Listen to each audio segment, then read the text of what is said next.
কাগজে কলমে লড়াইটা মুম্বাই ইন্ডিয়ান্স ও রয়্যাল চ্যালেঞ্জার্স বেঙ্গালুরুর। অন্য চোখে রোহিত শর্মা ও বিরাট কোহলির। ওয়াংখেড়ে স্টেডিয়ামে সে লড়াইয়ে রোহিত পারেননি, কিন্তু রোহিতের ঘরের মাঠে মানে মুম্বাইয়ের মাঠে কোহলি পেরেছেন। তাহলে ম্যাচের ফলটা কি বলুন তো? ম্যাচটি যারা দেখেননি, প্রশ্নটি তাদের জন্য। দেখলে তো ফল জানাই আছে।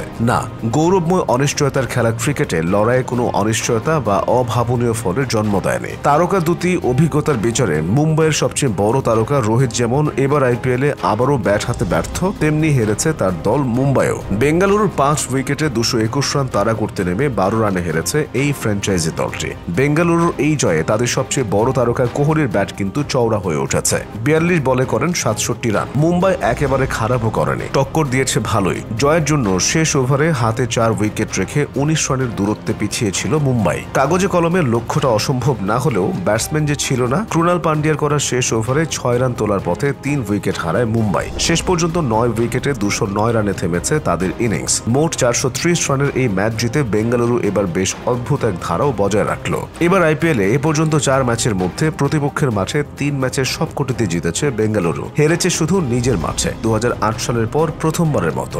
আজ ওয়াংখেড়েতে মুম্বাইয়ের বিপক্ষে বেঙ্গালুরুর গত 10 বছরের মধ্যেও প্রথম। গত জানুয়ারির পর এই ম্যাচ দিয়ে প্রতিযোগিতামূলক ক্রিকেটে ফিরলেন মুম্বাইয়ের তারকা পেসার জসপ্রীত বুমরা। 7.25 ইকোনমি রেটে 4 ওভারে দিয়েছেন 29 রান। বুমরা ছাড়া মুম্বাইয়ের বাকি 6 জন বোলারই ওভার প্রতি গড়ে অন্তত 20 করে রান দিয়েছেন। টস হেরে আগে ব্যাটিংয়ে নামা বেঙ্গালুরুর ইনিংসে প্রথম ওভারে ফিল সল্টকে তুলে নেন ট্রেন্ট বোল্ট। তার আগে অবশ্য কোহলিকে নিয়ে অন্য এক পরিস্থিতির জন্ম দেন ওয়াংখেড়ের দর্শকেরা। সল্টকে নিয়ে ওপেনিংয়ে নামার সময় কোহলি গর্জন ওঠে ওয়াংখেড়ের গ্যালারিতে। আইপিএলের শোর মিটারে দর্শকদের সেই আওয়াজের জোর মেপে দেখা হয় 138 ডেসিবল। 3-এ নামা দেবদূত পারিক্কালকে নিয়ে দ্বিতীয় উইকেটে 91 রানের জুটি করেন কোহলি। 22 বলে 37 রান করা দেবদূত আউট হওয়ার পর তৃতীয় উইকেটে রজত পাতিদারকে নিয়ে 31 বলে 48 রানের জুটি করেন কোহলি। 14.1 ওভারে দলীয় 143 রানে আউট হওয়ার পর ড্রেসিং রুমে ফিরে রাগে ব্যাট ও গ্লাভস ছুঁড়ে মারেন এই তারকা। তবে কোহলির হতাশা শেষ পর্যন্ত থাকেনি। বেঙ্গালুরু শেষ পর্যন্ত খুব ভালো সংগ্রহ পেয়েছে।